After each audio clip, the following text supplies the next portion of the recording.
Welcome back to the podcast. My name is Joseph Clough, and this is episode 837 on how to speak powerfully. And right there, I made a little mistake.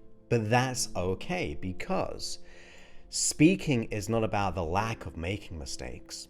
It's about being able to communicate a message where hopefully the intention is to resonate with whoever you're speaking with. So this episode is about how to speak powerfully, congruently, and in a way that allows your ideas to get across to people on an individual, a group, or a very, very big group. That's the intention. Now, the next episode is going to be an accompanying hypnosis session, and then we'll have a bonus session as well as a sleep session. And that means we've covered all bases, whatever that would be, for the conscious, the day, and the sleep. So, first of all, I want you to know, I was so bad at communicating growing up. I had big issues from anxieties, fears, blushing, feeling anxious, which a lot of you know if you've been listening to me for a while, because I talk about my story. For the first 18 years of my life, I felt like all the attention was on me, and therefore I froze when it came to communicating. But now I've spoken on stages in front of 2,000 people in London, at a Hay House Summit, and many other places, speaking with translators next to me, where you have to be very specific in your communication so then they can translate it. In that case, it was into Hebrew. So I've had to learn to be able to communicate in a way that would hopefully have an impact on the type of things I'd like to say to people. So how did I do that? Well, first of all, I wanted to understand how the lack of speaking congruently and publicly actually is created. Now, it could go back, and I heard this a while back, it could go way back in time, like in our genes, that any time we were in front of people, it was when we were going to be judged in front of our community and our village, like being called up in front of someone. So that could be one level of it. But then I was thinking about, well, how else can it happen? When we have this fear of communicating, or anxiety, fear, worry, the nervousness in the voice. One thing, my voice used to always kind of hesitate and break.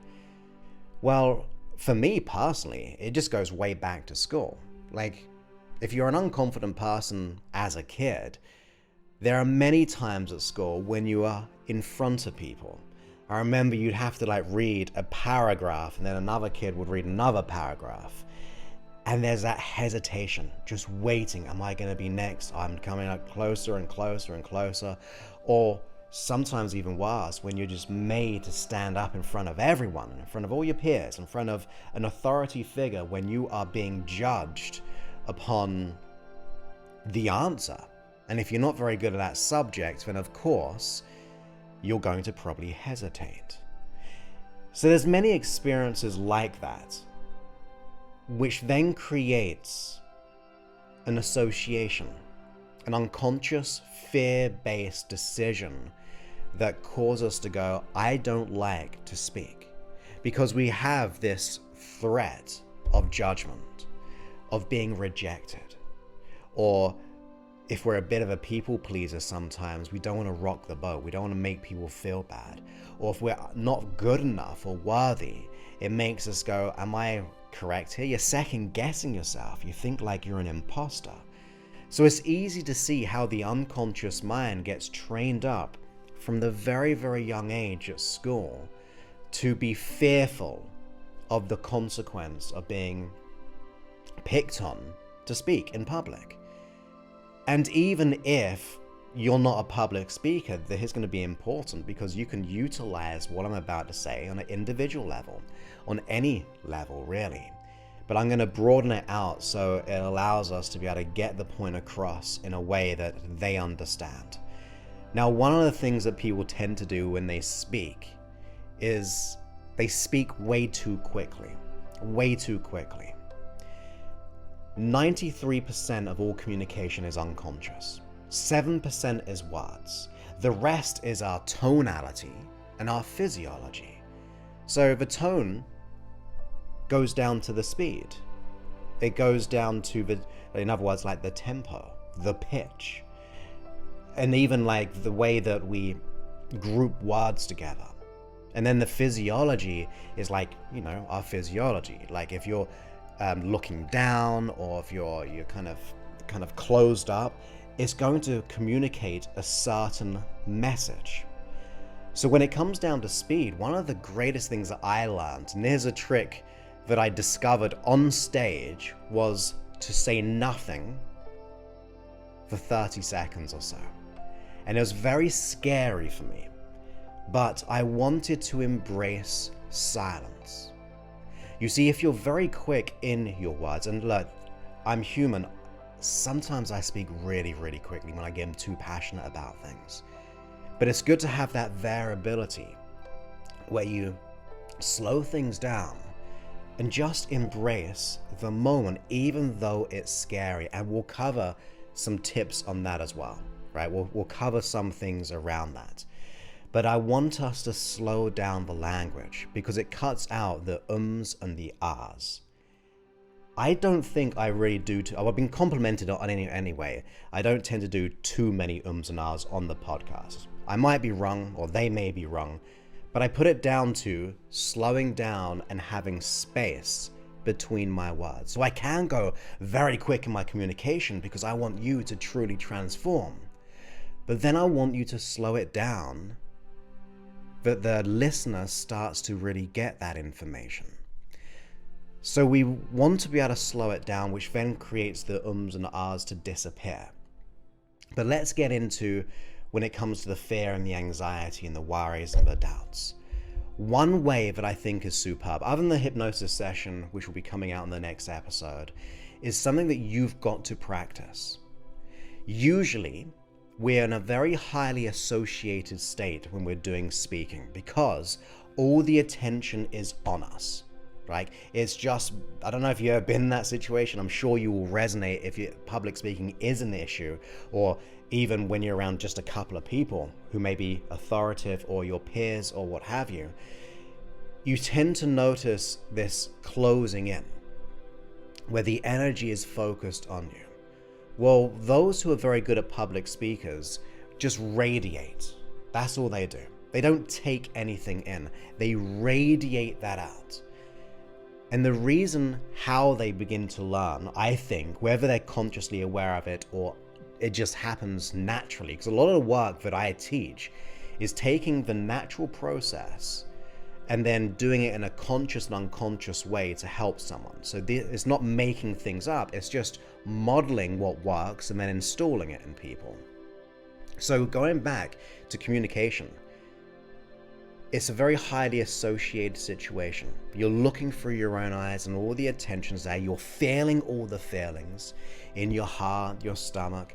You've been thinking about it all the time. You've been probably thinking about, what if this happens? What if that happens? What if I look silly? What if I trip up? What if I say the wrong thing? What if I get rejected? And it puts your neurology in a spin. So how do we conquer that? Well, immediately the practice is to dissociate from that situation. And there's what you do before you get into speaking. And it's pretty much pre-teaching your unconscious mind of how you will be. The unconscious mind very much struggles to decipher between what is real and what is imagined. You've heard me say that before. From watching movies, which are thrillers or scary, you feel the emotion knowing it's still not real. Or you see all these sports athletes hitting a ball, and then you see like the audience or the spectators kind of mimicking their physiology because they're in the moment. So the unconscious mind really can't distinguish too well between what is being observed or seen or imagined, and therefore you have that reaction. So when you start to step away from yourself and we go into this meta position, dissociated position, you are very highly associated, looking through your own eyes, and now you're observing that you, there is a lack of feeling there. See, because you're not in the situation, you're just observing yourself. When that happens, your unconscious mind starts to reconnect to the normal state that you would like to be in.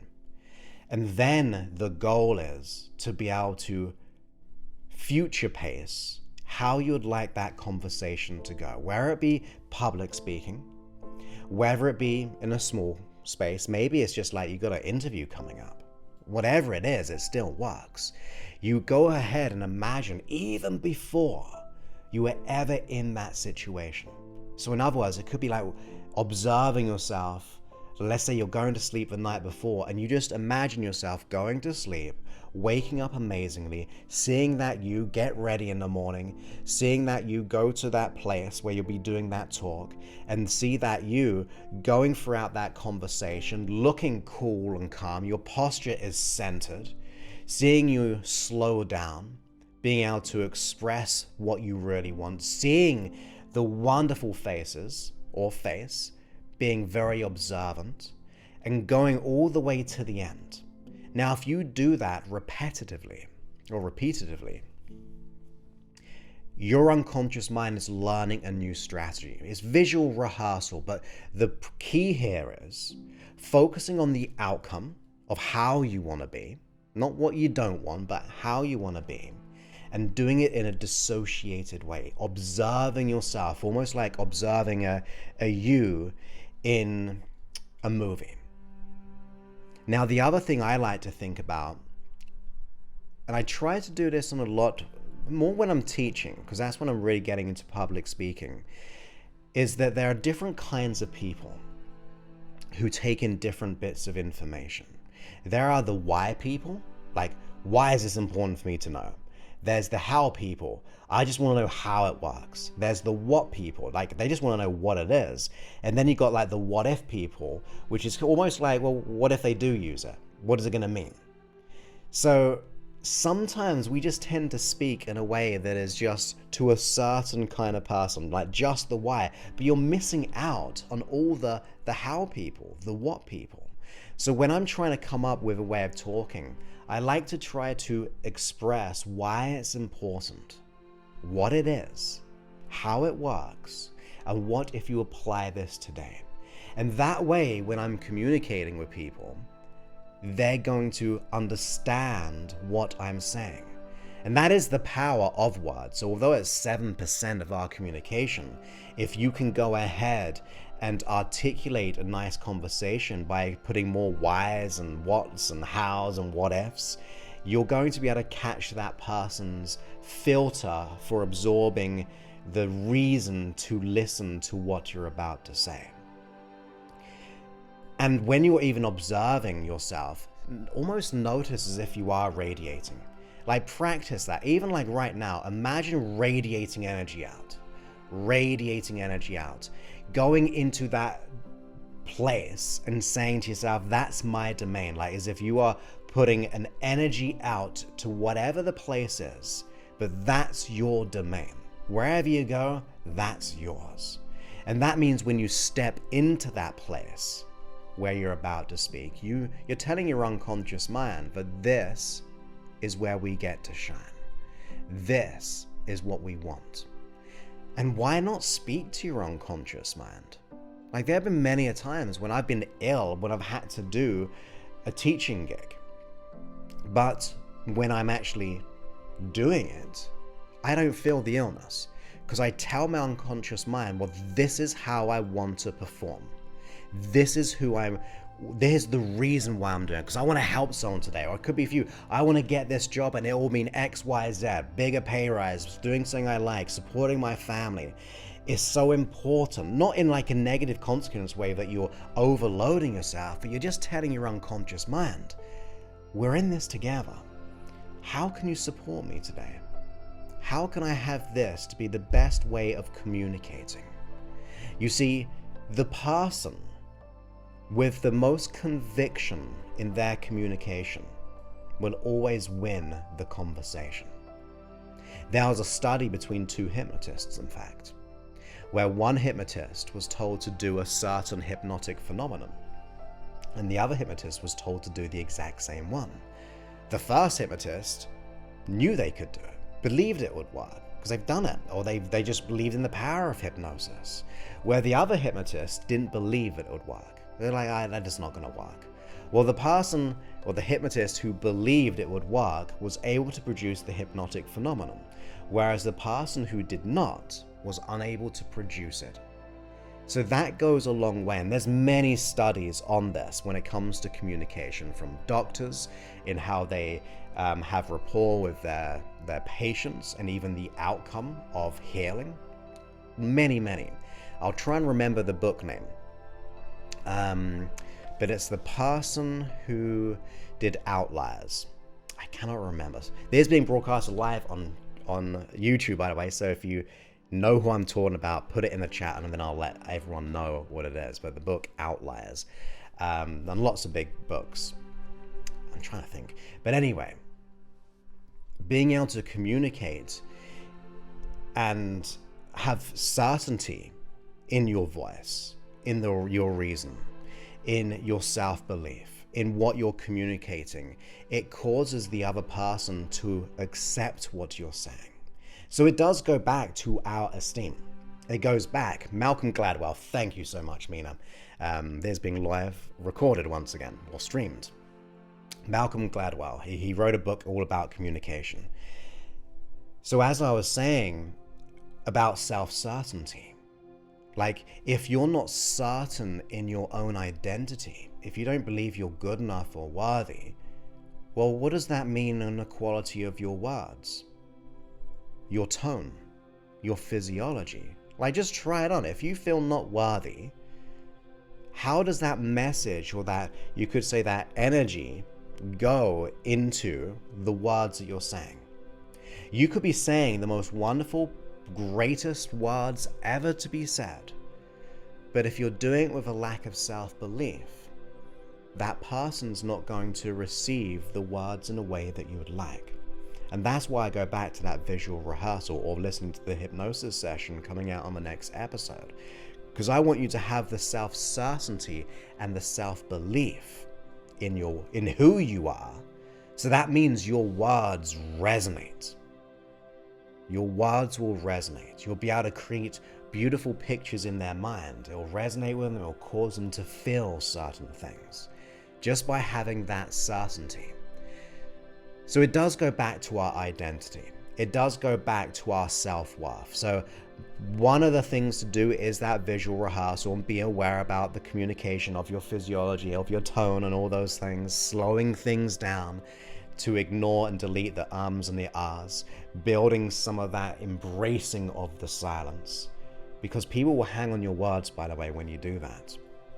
But to do the visual rehearsal immediately, like if you want to get going right away, rehearse well how you want to be, how you want to come across, but also don't neglect your own self-identity, because that creates a lack of confidence. If I don't believe I'm good enough, if I believe I'm an imposter, if I believe I'm not worthy to be on the stage, or if I believe I'm not worthy to get that job, or I'm not good enough to be able to say what I want, then of course it's going to be a little bit trickier. So that should be like the main thing you do overall, is to focus on your identity, because then when you do, you'll say things with certainty. You'll say things with a level of presence. You will radiate it, rather assume energy toward you. And it will allow you to go, I can say what I want in any situation, wherever I go, because you believe in what you're saying, because you believe in who you are. You see, your beliefs will dictate your capacity. Your capacity will dictate your behaviors in who you are and in any environment. So if we stop, or we should say we start at the identity level, it will just filter down to everything that we do, in the way that we communicate, in the way that we say things.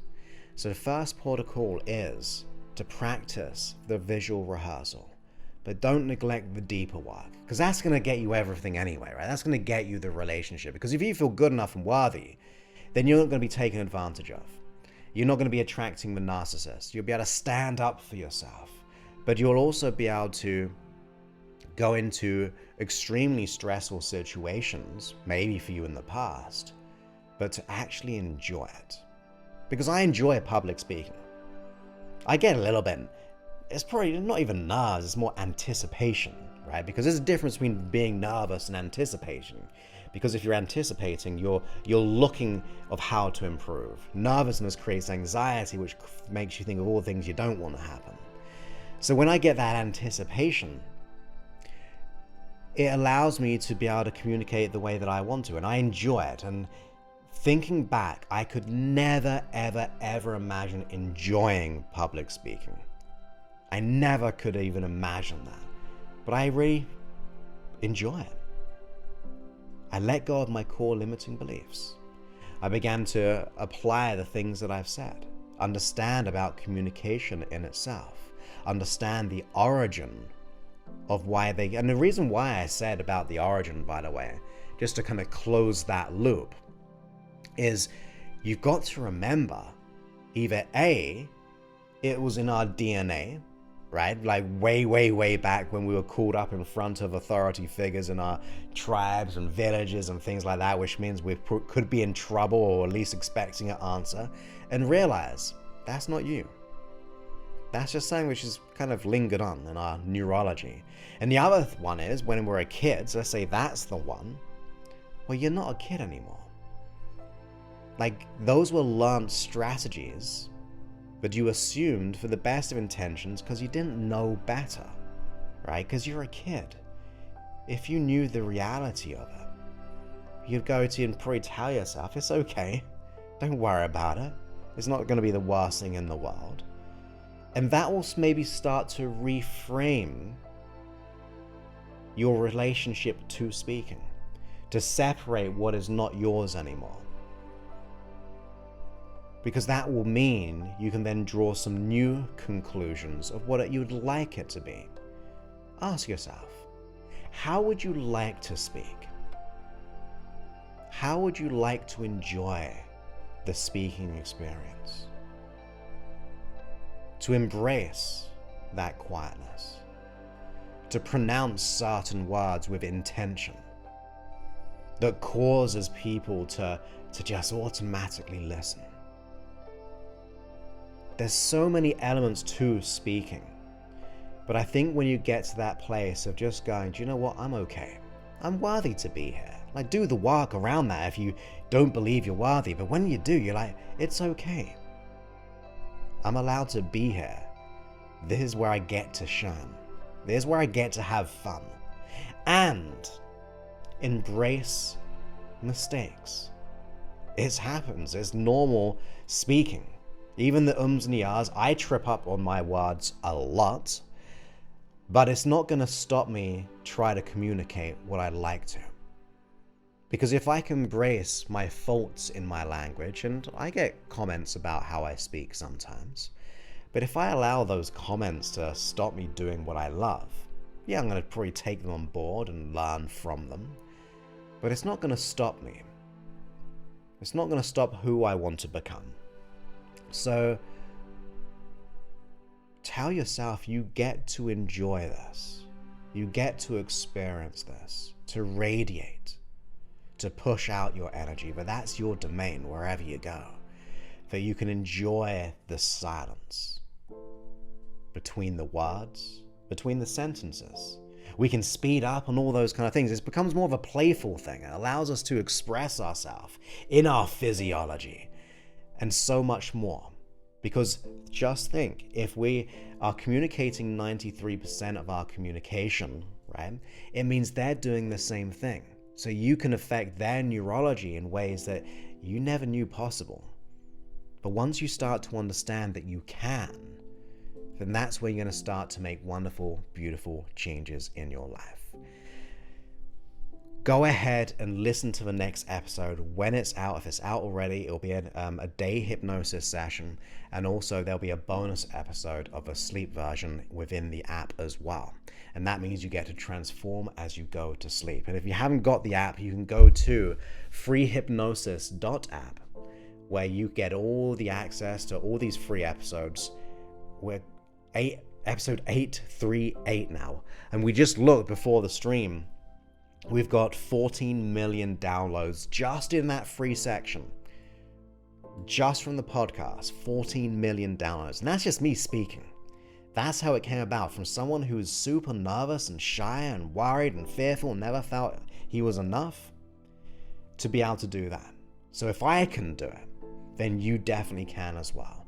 But you can create custom hypnosis sessions. You can have day and night versions. You can do playlists. You can favorite, loop, download 4-hour hypnosis sessions, morning meditations, audio programs. Soon we'll be adding more sessions in there and more audio programs and so on. There's night and dark mode. There's so much within the app. And if you are enjoying it, please go ahead and leave a review. Your words, your written words, as we know, words are still important. They can inspire someone to be able to go, I'm going to take a leap of faith and listen to it. In fact, wouldn't it be pretty cool, I'm just thinking about it, to have audio reviews on apps? Because then you get the whole thing, not just, oh, there's a great app. Because that set of words could be, oh, it's a great app. Or it could be, this is a great app. So his tone changes everything. App stores, maybe add a functionality for that. But yes, please go ahead and review the app if you're getting value. It just means we get to help more people in the world. So thank you so much for being on this live stream, if you were here live, or if you're just enjoying the free episodes. I greatly appreciate you, and I look forward to speaking to you on the next one, which will be the day hypnosis session on speaking powerfully, communicating effectively, and then the nighttime one after that. Many thanks and goodbye.